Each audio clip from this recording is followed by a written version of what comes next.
I think the crisis of leadership is a crisis of discipleship.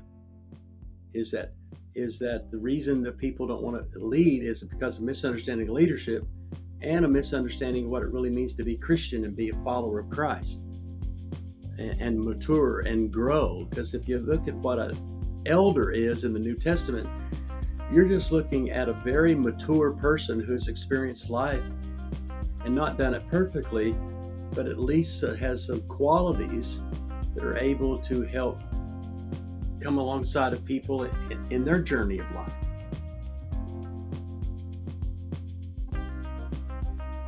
Hello, and welcome to the Thinking Theologically podcast, where we teach you how and why you should think theologically. I am your host for this episode, Spencer Shaw, and I am joined by a dear friend and mentor, Grady King. Grady, thank you so much for joining us on this episode. It's delightful to be with you, Spencer. Thank you for the invitation. Yeah, I want to begin, and I'll introduce Grady here in just a moment. But Grady was one of my ministry professors while I was at Oklahoma Christian. So when I talk about him being a mentor, he's one of those guys that has played a very deep and impactful role on my life and ministry. So I'm very grateful to have Grady come and speak to us. He's got a lot of insight, particularly in things that are going on in churches. But I also want to say that if you have any complaints about the way I do ministry or talk about the church, you can complain to Grady because he helped to teach me half of what I know. Half So of what I know. Okay, we'll live with that for a while. So not to throw Grady too much under the bus, I guess. Um, Grady currently serves as the president of Hope Network. His ministry life spans 50 years, with 40 years in congregational ministry in Churches of Christ in both Oklahoma and Texas. While with Hope Network, he served 6 years as director of church resources at Oklahoma Christian, which is where Grady and I first crossed paths. His formal education includes degrees from Oklahoma Christian University, a Bachelor's of Science in Education, Abilene Christian University, Master of Science, and Doctor of Ministry. His ministry passion is healthy leaders, healthy churches rooted in the gospel and missional life. That passion that Grady has is why I wanted to have him on the podcast to talk a little bit about the work that he does with ministers and with churches. Grady works with ministers and churches all across the country. And so I personally don't know anybody else who's more qualified to talk about what is going on in churches, and particularly, as we'll talk about as we move through, some of the struggles that churches are having right now, and maybe some ways for us to navigate these struggles and difficulties. Before we get into that conversation, Grady, I want to let you talk just a little bit about the work that you do at Hope Network. Understand a little bit about what you sure, do and your background. sure. Hope Network is was founded by a guy named Dr. Lynn Anderson, who passed away last year. And Lynn was an author and a teacher and a longtime preacher, deeply rooted in the Churches of Christ. And Lynn started Hope Network to come alongside of ministers to encourage them. And then as he did these mentoring minister groups, he learned about the need for elders. And so he wrote the book, They Smell Like Sheep. That's very popular. And so elders and ministers became his minister and elders became his focus. And he did groups all over the country for a number of years. I became a part of it over 20 years ago. It's one of the original mentoring groups in Dallas, Fort Worth. And from that, it just grew to a group of us that were committed to coming alongside ministers and helping churches. And so the bottom line is Hope Network Ministries has about 27 partners that basically from across the country that focus on mentoring leaders and guiding churches, or empowering leaders with hope now in this new shifting world that we're in, but empowering leaders with hope. And so we mentor leaders and guide churches. We do interim ministry, consulting, all kinds of seminars. We even help We got a ministry called Lavish Hope under Hope Network's umbrella, and that's for the wives of ministers that we have been ignored for years. And we pour into those wives. And we got a sister, Kaylee Ife, out of Lubbock, Texas, that pours into that ministry. So if a church is in between a minister, we offer an interministry process, not just preaching on Sunday, but a whole process that helps that church evaluate its mission, its vision, its leadership, what's God's call to it in this context it's in, whatever the church finds itself in. So we do that. We mentor individuals as well as groups, and just come alongside and consult in churches when that feel like they're stuck and need some outside guidance. So there's 27 that do that now, and they range from across the country, and some work in our Christian universities. Most all of them have had local congregational experience that work in the ministry, and so it's my privilege to be the president and really kind of help guide those opportunities that we have to help churches. So we want to be helpful. We're not a formula that, add a little water and add a little powder and it's the same formula everywhere. It's contextual discernment of ministry context Hmm. and we're very respectful of where people are theologically. We know that the local elder group it's God's stewardship, their stewardship before God. And so we don't try to change someone's church theologically. We don't try it unless it's just incredibly harmful and inconsistent with the gospel. But I don't know if that helps or not and gives you kind of a snapshot of the kind of things we do. Yeah, yeah, Grady, I wanted you to explain a little bit about what you do on Hope at Hope Network. First, to give our audience a little bit of background about yourself as well and the work that you're engaged in, because as we go through, as I mentioned, you're one of those that I think is expertly qualified to speak about what's going on in churches because of all of that work that you and the other partners at Hope Network do. But I also wanted to mention it because I just want to say to those that might be watching or listening to this to consider Hope Network for your church. If you're going through a minister transition process, that interim time, elder leadership work, as Grady mentioned, the things that they have available for ministers' wives.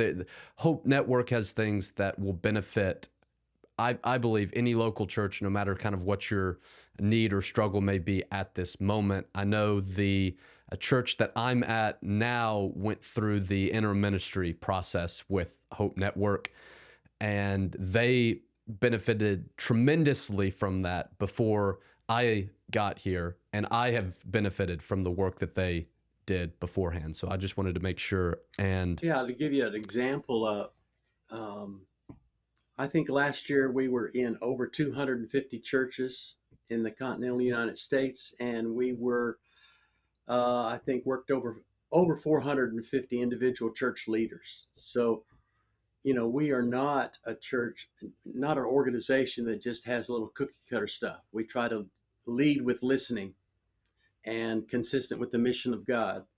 And we're just I really enjoy what we do, and it it has been one of the most rewarding things in my life. I preached for a number of years in the congregations in Oklahoma and Texas, and this is one of the great things that blesses my life, and I hope it blesses others. But whether it's if I don't know how to deal with something, I think we've got someone in the network that can. We've got people that can do the mhm. theological and doctrinal stuff really solid. We got the practical stuff. We got stuff that will help ministers at different levels in their life. And so if I don't know how to respond to it, I think we have a resource that could.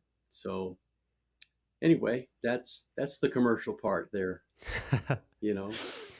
But before we move on to what I want the bulk of our conversation to be, Grady, one question that I've we haven't been doing these interviews for that long, but one thing that I've started asking everyone who's come on is, what is something that you enjoy doing when you're not engaged in church work, ministry, theology? It's a kind of a get to know you question outside of the ministry and theology stuff that's going to be the bulk of our discussion here. So, what are some things that you enjoy doing when you're not doing the Hope Ministry Well, I love, activities? my first degree in college was not in Bible or ministry. It was in education, specifically physical education. All my life, I grew up in a small town in Oklahoma. So all my life was about basketball, baseball, and football. Basketball, baseball, and football. You can identify with that small town life.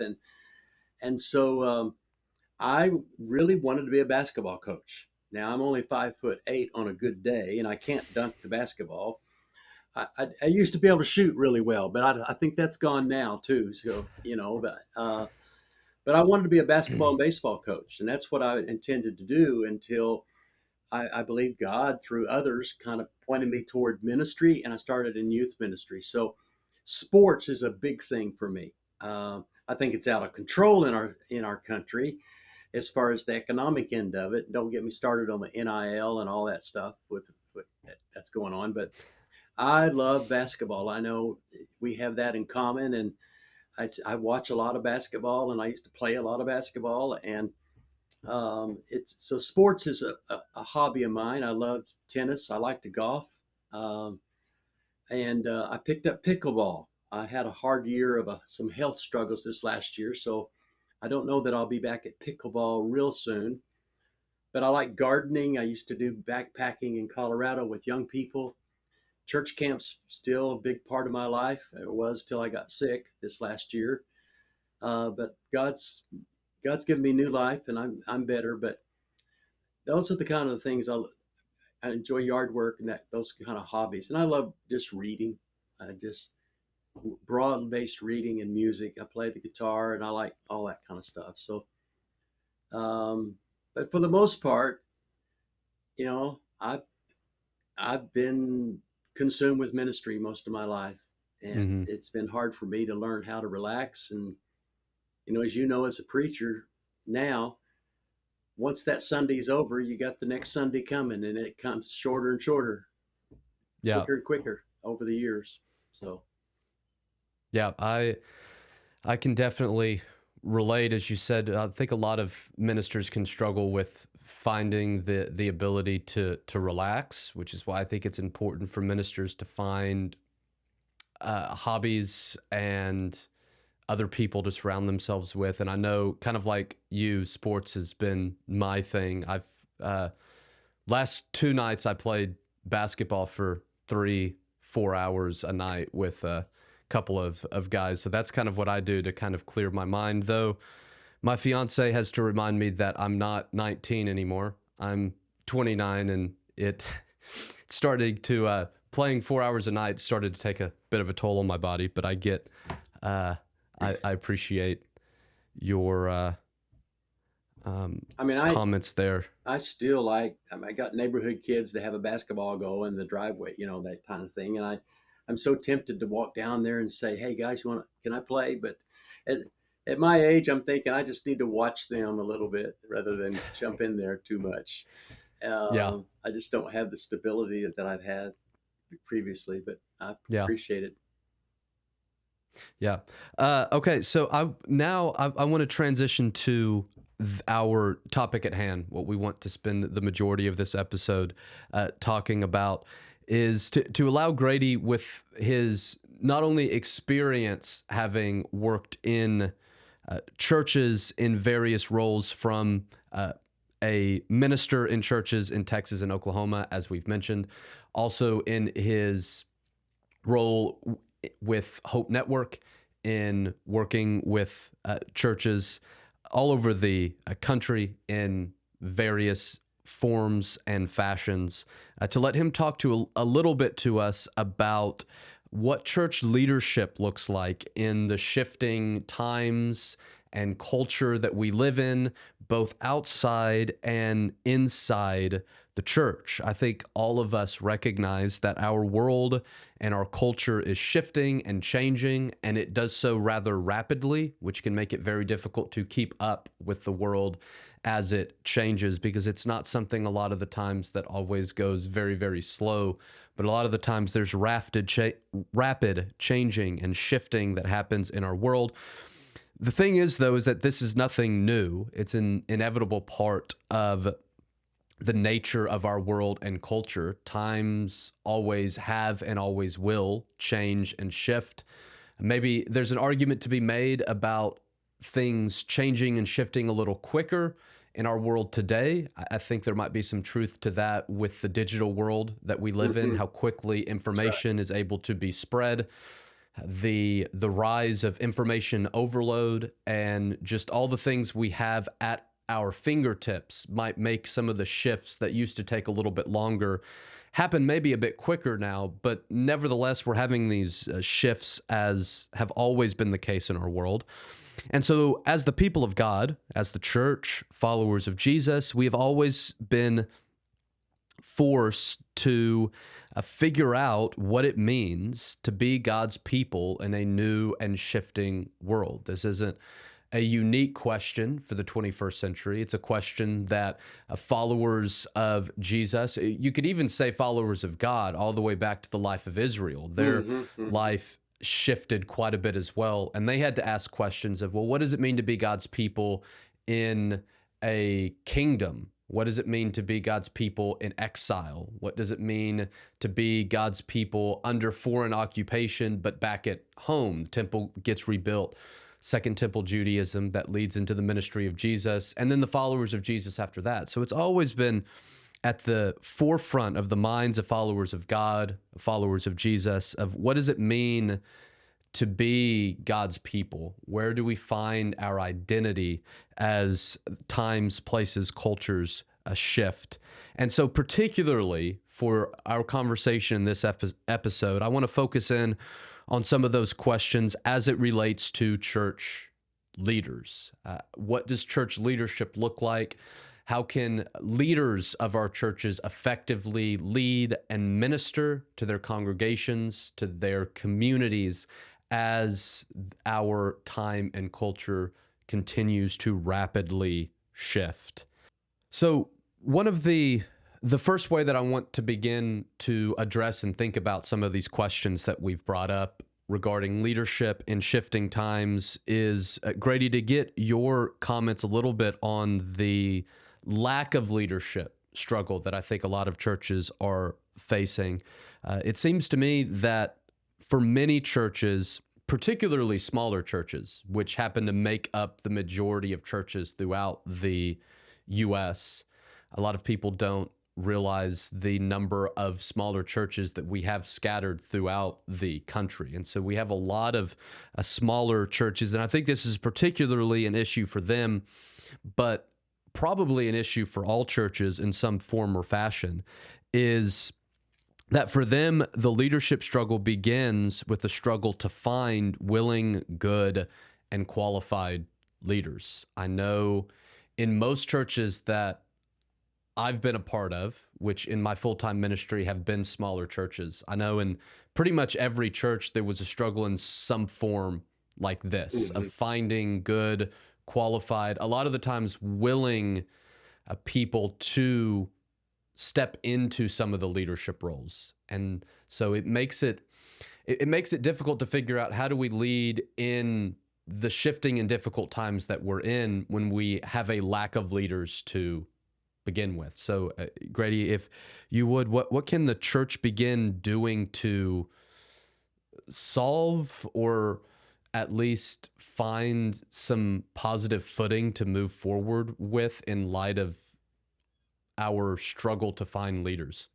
It's interesting that you would say that, because consistently in Hope Network, when our people go out and they work with the congregation and they start talking and interacting with elders, and we say, all right, where's your next generation of elders? Who are they? And a lot of times they'll say, Well, we've asked a couple of people. We did a process, went to the church, and we had a few names, but none of them really wanted to serve.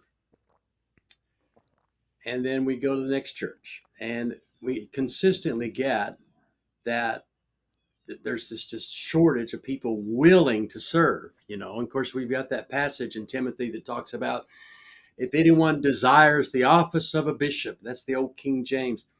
I think I think the word desire and office is is unfortunate in the original language, because at that time it was a very institutional hierarchical approach to authority and to leadership when the King James was translated. But we've been handed that down. That's been handed down. And so what are people desiring?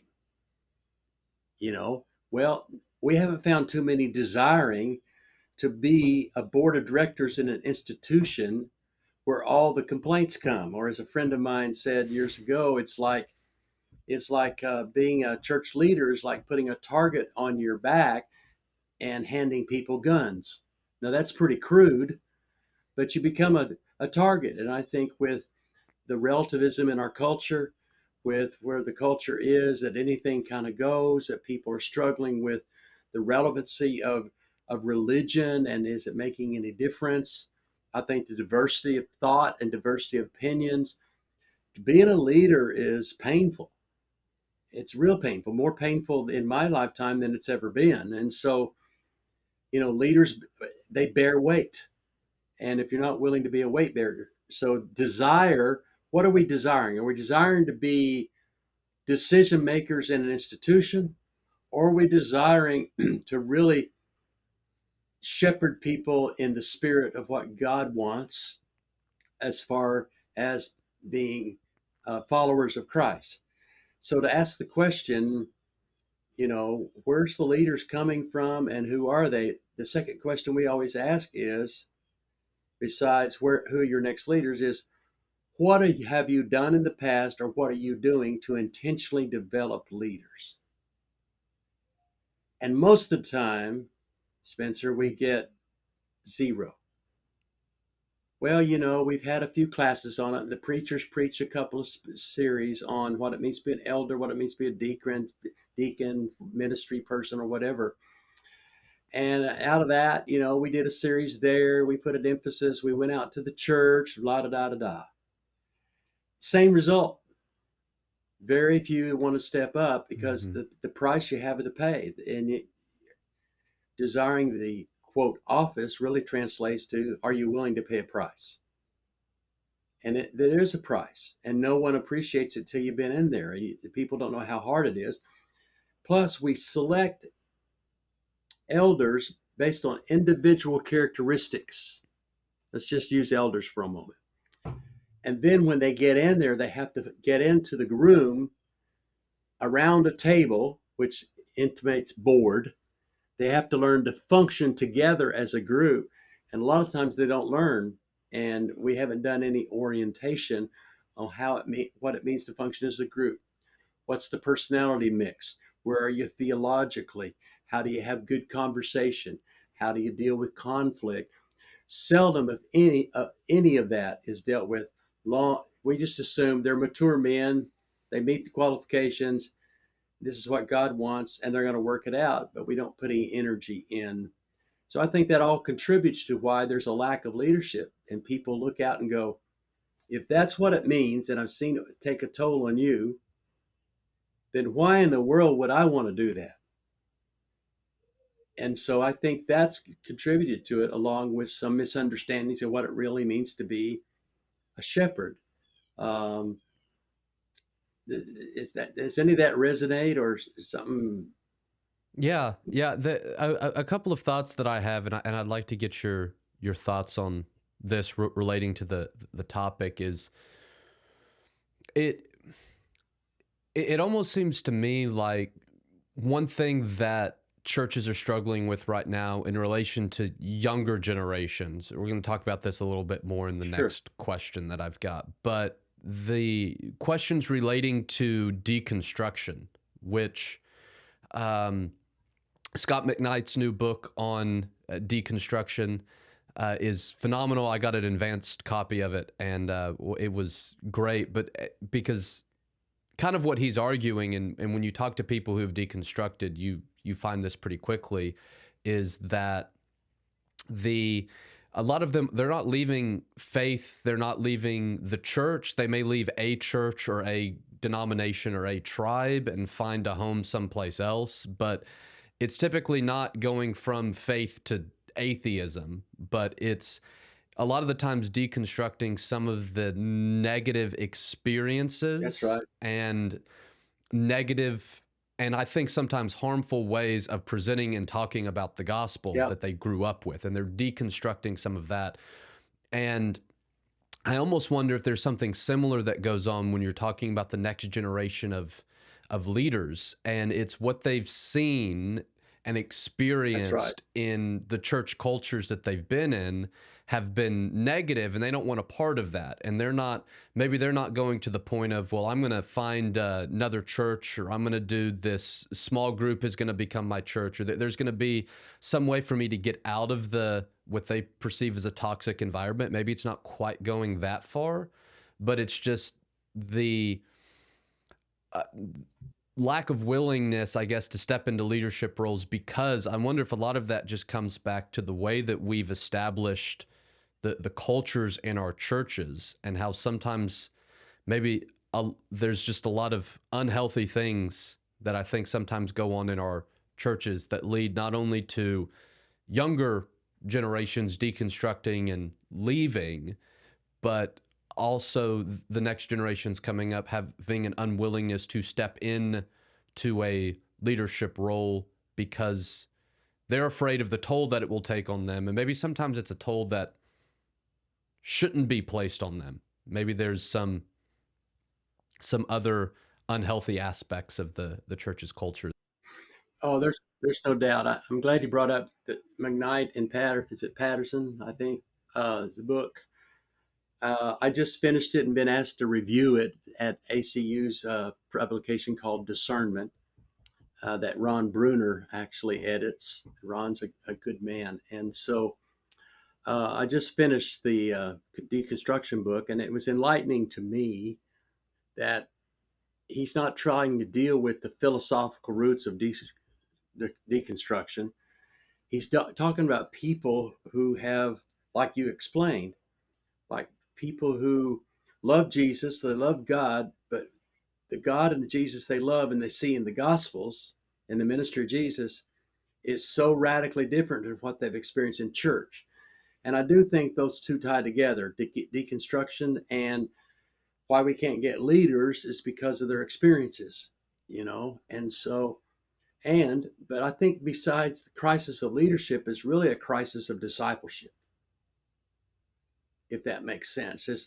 Mm. Is that a lot of us have been in a come, sit, listen, leave, absorb, get something in our head, watch the performance, if you will, in an institution, rather than what's my walk with Jesus. And so when it comes to looking for people, we look to be leaders. We look for the people that are, quote, successful by the world's standards, that have really never invested in what it means to be a follower of Christ. Now, that would be me as well. I was raised in very similar ways. And I'm grateful for the Bible knowledge. I'm grateful for everything I've learned. I'm grateful for all the you have to work through or different levels of our maturity. But I think the crisis of leadership is a crisis of discipleship.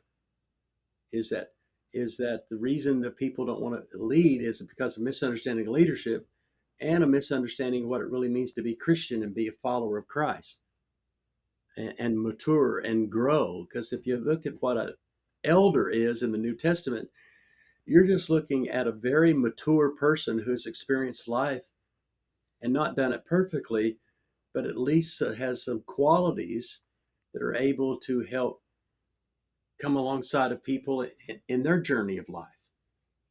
But if you're looking for institutional decision makers, you don't see much of that in the New Testament. You know, No, I appreciate that, because the second thing that came to my mind as you were talking initially was to think about you talked about the sacrifice that it takes to become a leader. It's not something that by any stretch is an easy thing to do. And it made me wonder, and you just pointed this out about discipleship, if maybe part of our struggle is also that the risk, the sacrifice of following Jesus has been lost in the way that we define discipleship Yep. today. Yep.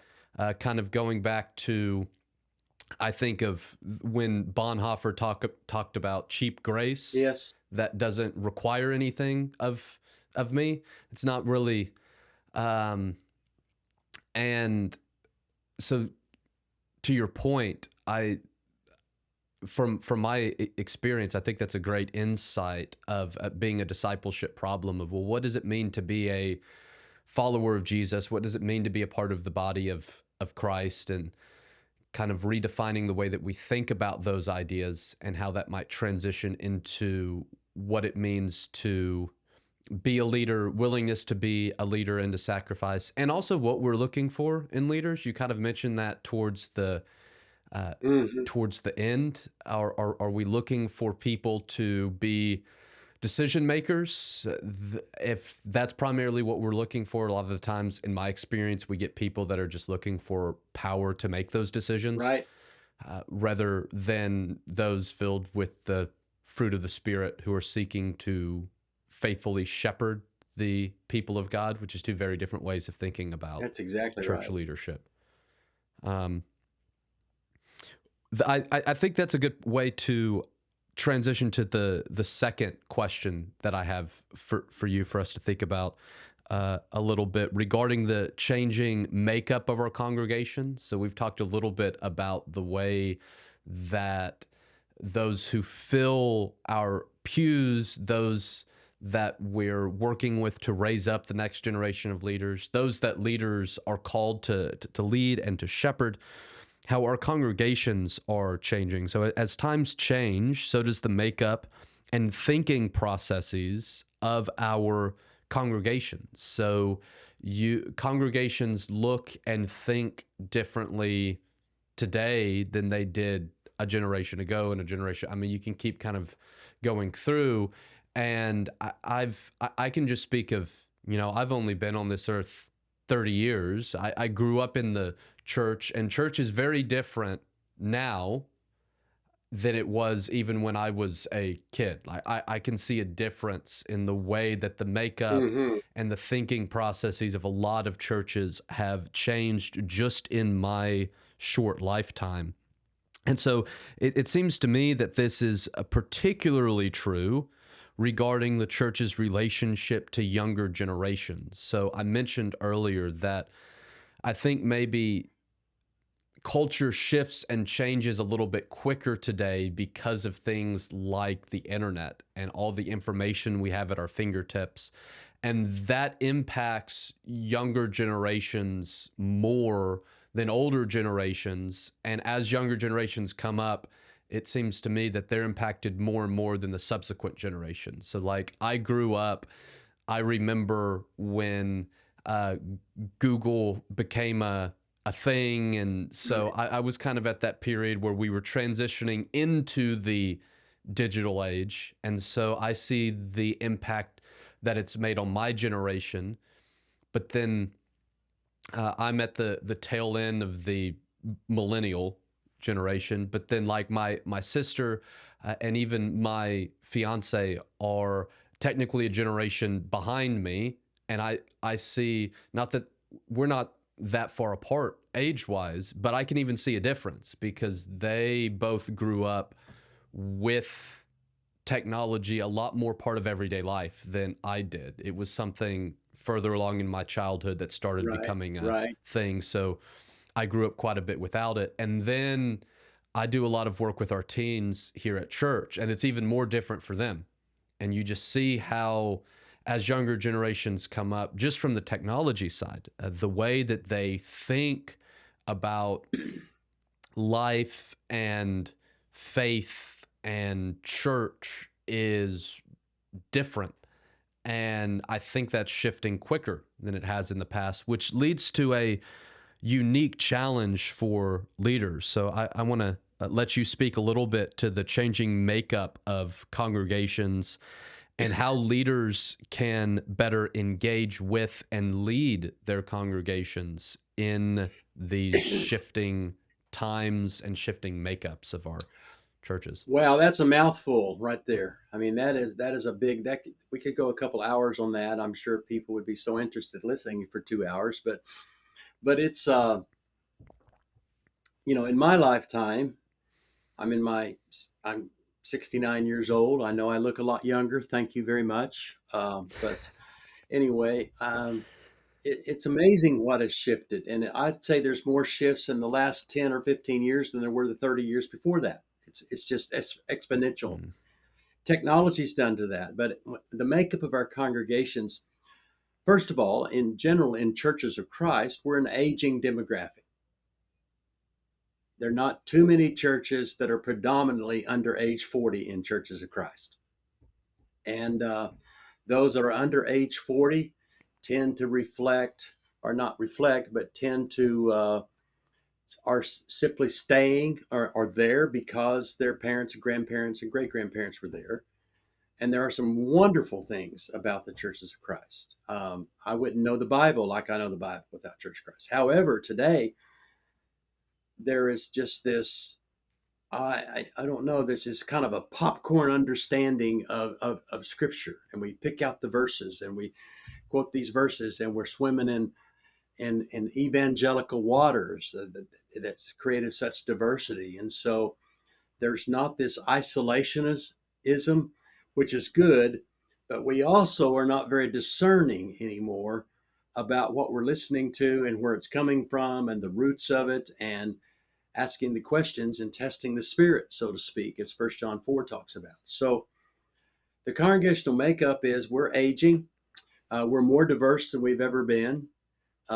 Technology has made us more soundbite oriented in our religious approach, um, if that makes sense. We just listen to mm-hmm, sound bites here and there. And uh, the congregational makeup is we're not as loyal. Certain generations are not as loyal to the institution and being what people would call faithful. So you have to really struggle with what does faithfulness mean? Is faithfulness in my generation and under for a long time was you show up every time the doors are open, you be a good person, and you basically come, you sit, you listen, you leave, you participate, you serve, you go, you know. Well, the younger generation, you know, uh, whatever younger means, is that under 40? Man, they don't even view that way. They want connection, they want service, they want to be participating. And a lot of times they want to participate on their own terms, and so, and we're in a culture that hasn't appreciated the aged or those that have wisdom, like when you read about in the Hebrew culture mm-hmm, and the whole thing about the wisdom literature and other Eastern cultures that value age and experience and wisdom. And so, and the questioning of authority. What's the authority? Well, that's your interpretation, and that's, who are you to tell me what to do? And so you've got this individualism, you've got entitlement. Uh, has it always been there? Yes, but it's escalated by the impatience that technology's brought on. So you don't have, if you just think of the fruit of the spirit. I mean, people say, well, that's just not my personality. That's just not meeting my need. Well, if you're following Christ, you're called to exhibit certain qualities over time as you mature: love and joy and peace and patience and goodness, and or Peter, for faithfulness and goodness, and add to your faith this. So mm-hmm. I don't know if that makes sense, but man, the diversity along all kinds of along a large continuum once again make it so challenging to know how to lead, to know how to preach, to know how to connect. And the truth is, If Christ is not at the center and the Gospels are not at the center of our teaching and preaching, and we're a gospel oriented people, then we don't really have a framework for calling people to anything except the latest thing that they want to talk about, um, if that makes sense. And so we got to preach with a sense of Hmm. mission from God and teach and orient our people. We got to have some passion and some conviction about what really matters and what doesn't. And we've got to basically preach the gospel as the whole story of God that calls us into something rather than just being good religious people who want what we want when we want it. Now, I know that's a mouthful, but and I've Yeah. gone every place preaching the word, I guess. So I know one thing that I've seen is that I think that our churches struggle a lot with, you talked about it, individualism. shush. And I would argue that we've always struggled with it. It looks different now. I agree. In other I words, agree. one thing, what, and like what counts as an older generation, younger generation, like where do we Yeah. make that cutoff? I don't know. But I know in my ministry that one thing that I've struggled with on both sides of that is his older generation. The individualism is not so much me as an individual, but my group as individual entities. It's my church, it's my That's family, right. it's my this, my that. I've got to take care of that, and then, maybe if I have something left over to worry about someone that's not in my group, then maybe we get to that. So it's kind of an individualism of my groups that I'm in, which did kind of cultivate this loyalty to my group. That's So you right. think of like churches of Christ before, one of the reasons that we even grew and were successful for a long period of time, and this is true for all church groups, I think, is just that there was a certain devotion to my group. Like, part of who I am is I am Yes. a member of the Church of Christ. I am a part of this family. I am a part of this political group or whatever. And there was, I think, that bred kind of an individualism for take care of my It's a group, and tribalism. then that's kind of shifted into the individualism that um, maybe we talk about more today, of me as a person, like what I want, what I think, Right. your opinion or interpretation, my opinion and interpretation, and everyone just kind of goes and does their own thing. And that the so back to your point of proclaiming the gospel, is I think the gospel, it calls us to not be individually focused on any of those aspects, but to live out that servant care of Jesus. This past Sunday, I was preaching on the story of Joseph. And one of the things that I concluded, my final thought was, I said, it's not all about you. And the story of Joseph, of all the suffering that he went Right. through, his faithfulness, yeah, it blessed him, but it blessed his family, it blessed Egypt, it blessed the entire known world. It wasn't just about him. And I kind of mentioned, it pains me that we live in a world that we have to be reminded that Christians have to be reminded it's not about all about me. It's not all Yeah. about my group. Um, and how we balance that. Yes, as younger generations have pointed out, there's a self-care piece, right? I don't just discard myself, and not take care of myself at all. But it's also not all about me. So how we balance that, and I think it just comes back to the proclamation of the gospel, and that the gospel calls us, as you talked about, to be something, to do something, to be transformed in body, mind, spirit into the image of Jesus. Once you Go ahead. leave this, what you've been describing to me is tribalism, and there's tribalism that regardless of the religious brand on it, it's still we're very tribal.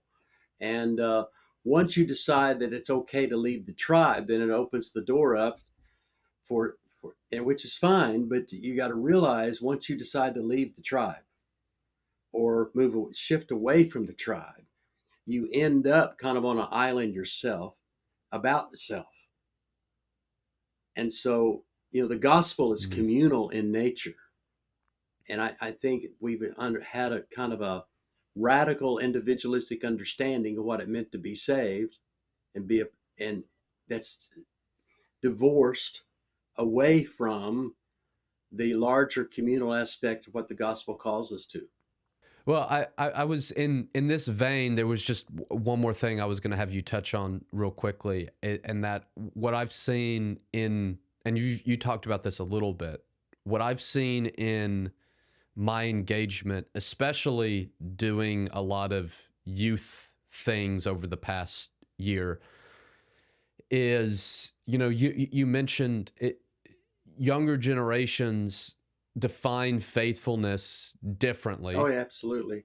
and so it used to, even when I was growing up, right, faithfulness was you show up to church 3 times on Sunday, 1 time on Wednesday, and that's what it looks like to be Yep. faithful.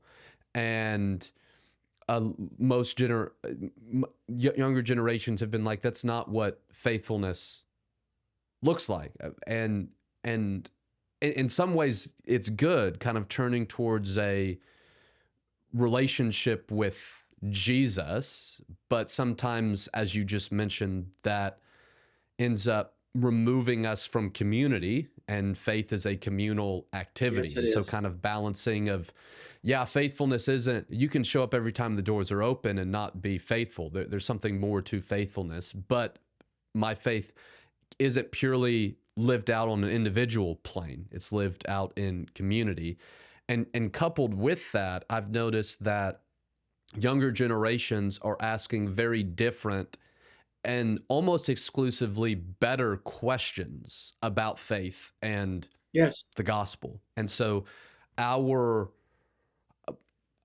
in our Church of Christ heritage, I know when I was growing up, the only questions that we were concerned about was women and instruments, and are we going to use the word essential when we talk about baptism Yes. or not? Is it necessary or is it essential? Or and a lot of younger generations have kind of moved past that, and I think are asking deeper and better questions on things like, well, why do we have to do things the way that we've always done them? Or asking questions about the suffering in the world of, we sit on Sundays and talk about our great and loving God, and there are people suffering right down the street, Hmm. and trying to make sense of, is this, is my problem with God, or is my problem with the way a lot of proclaimed followers of God are living out their faith, and kind of discarding some of the people that are suffering? And so, absolutely great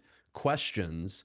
And sometimes I wonder if we as churches and as leaders are as prepared as we should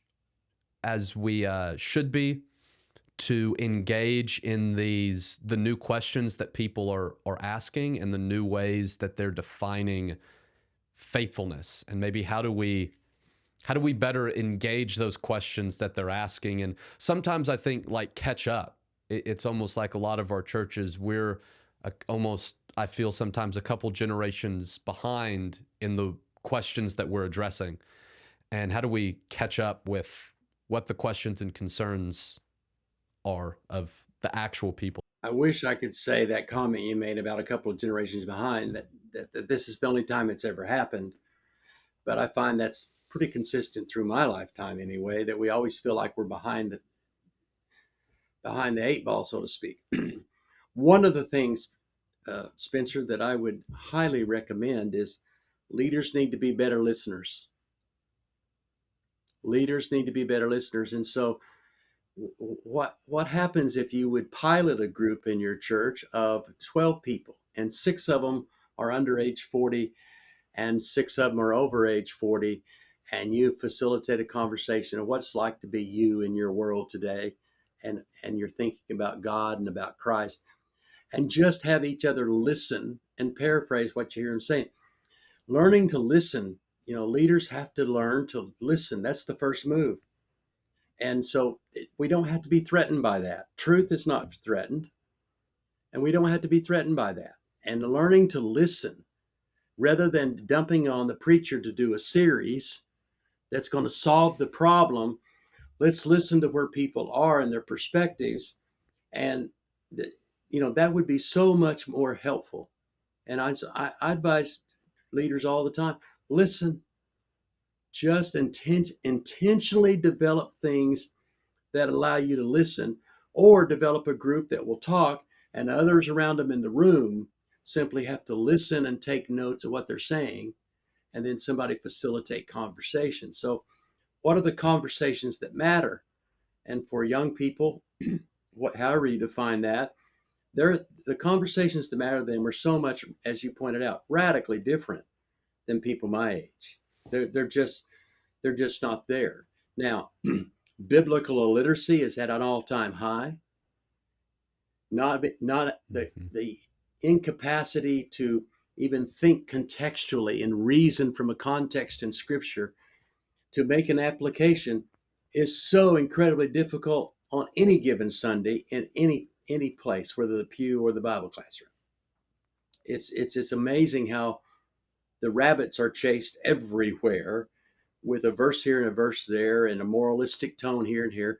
We're just not listening and learning how to think theologically is the point of this podcast that you've so well addressed in previous weeks.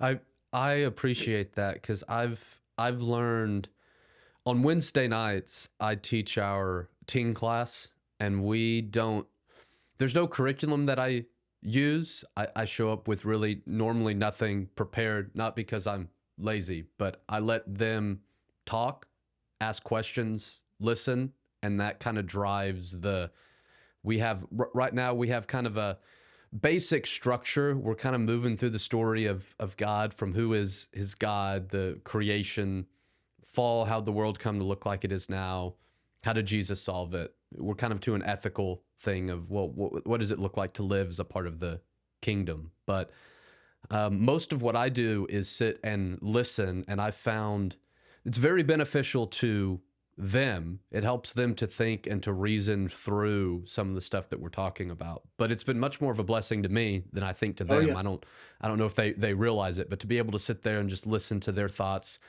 their questions, their concerns has I've probably grown more teaching the class than they have.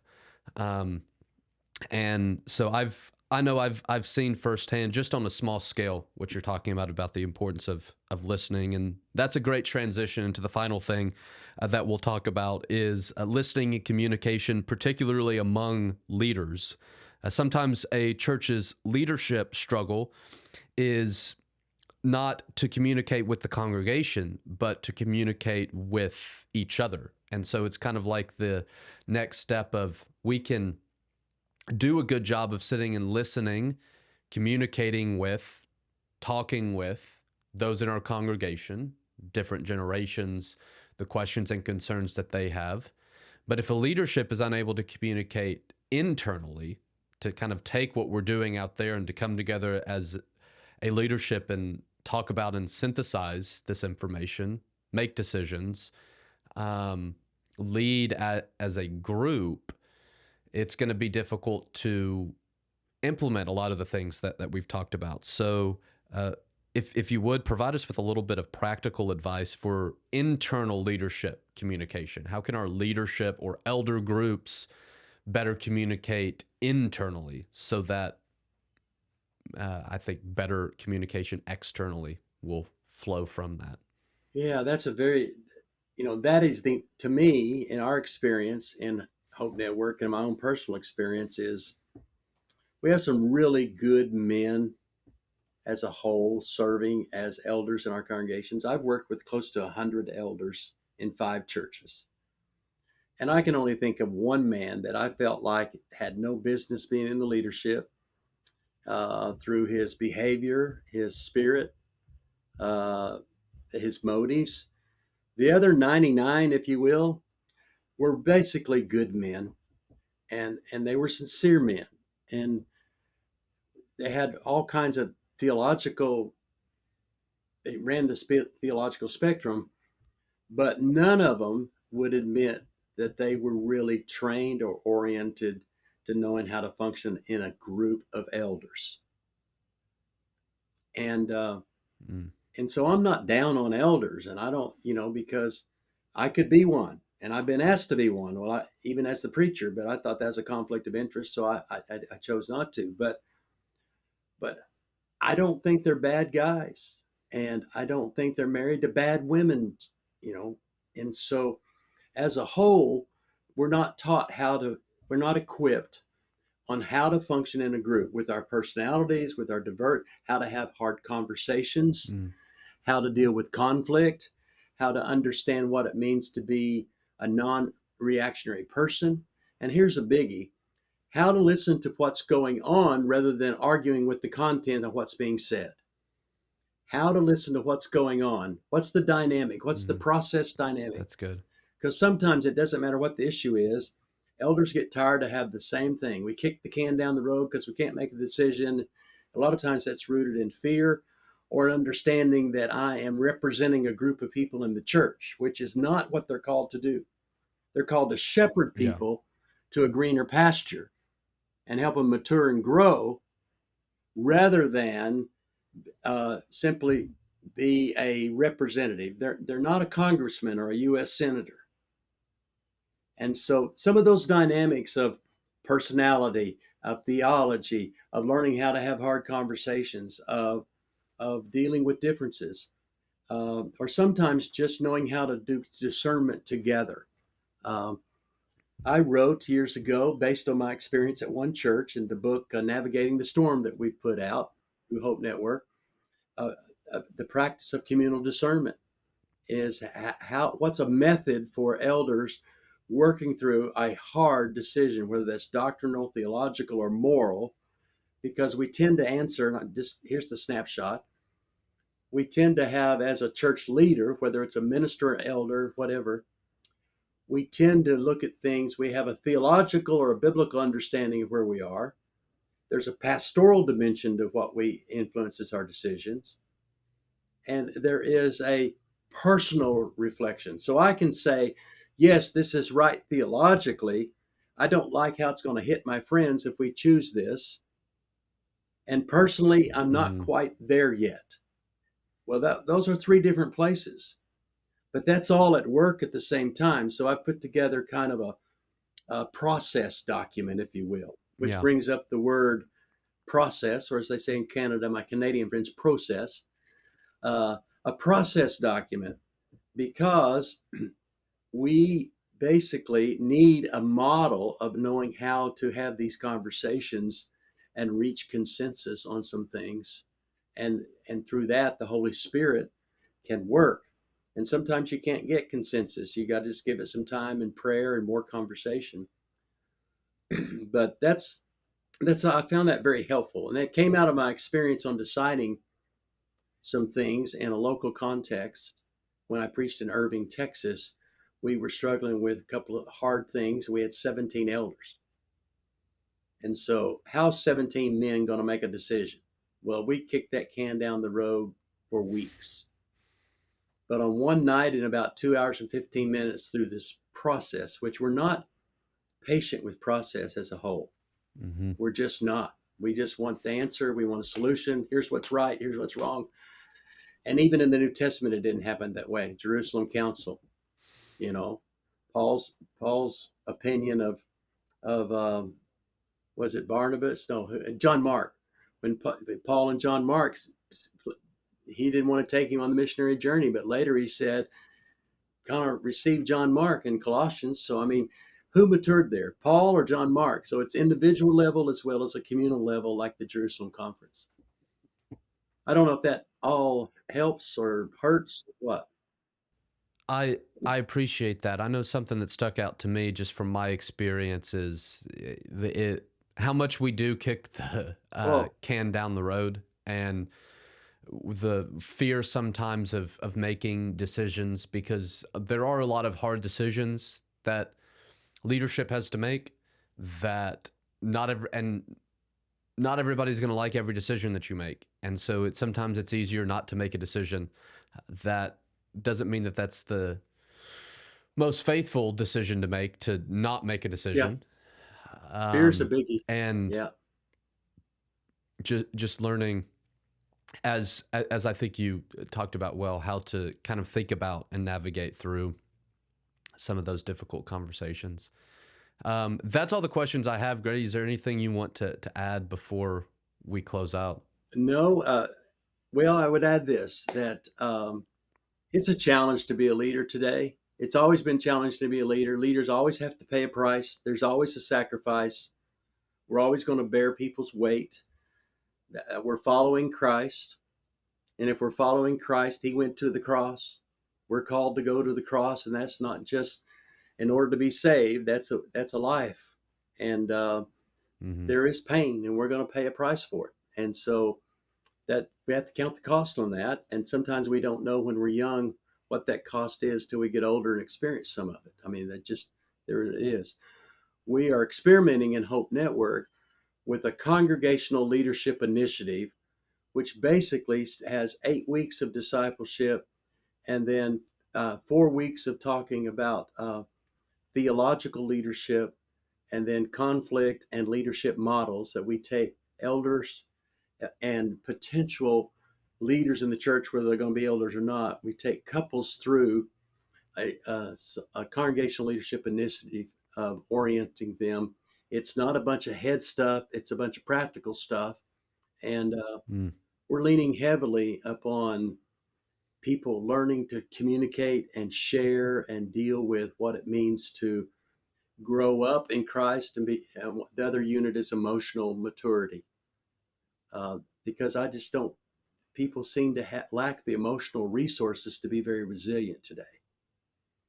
And what elders deal Mm. with more than Yeah. anything are people's emotions about issues and about personal things in their lives. And so learning to navigate emotional baggage in people's lives is absolutely critical as a leader.